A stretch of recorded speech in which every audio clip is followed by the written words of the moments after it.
Hello everyone. In this tutorial, we'll write a JavaScript program to find the maximum difference between any two elements in a given array. Let's dive in.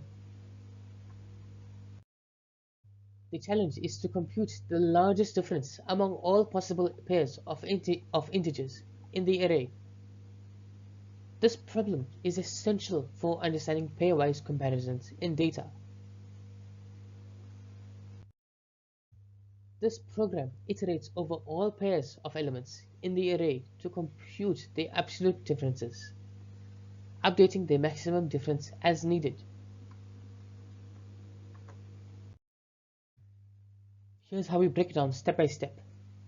We first initialize max result to store the maximum difference. Then we use two nested loops to compare all pairs of elements. Then we calculate the absolute difference for each pair using Math.abs. And we update the max result with the largest difference. Finally, we return max results as the output.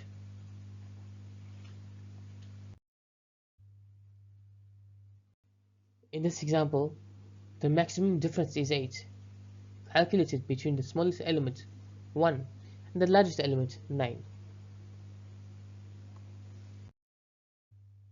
In this case, the maximum difference is 17. We find that by calculating the smallest element, 1, and the largest element, 18.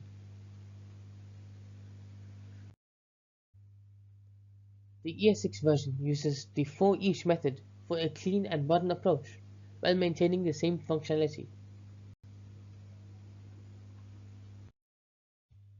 The algorithm has a time complexity of O n squared, which may not be ideal for large datasets. An optimized version could sort the array and calculate the difference between the maximum and minimum elements, reducing complexity to O n to the power of log n. In summary, we've explored how to find the maximum difference between any two elements in an array and discussed possible optimizations for larger datasets. Thank you for watching. If you enjoyed this video, please like, share and subscribe for more JavaScript tutorials. I'll see you in the next one.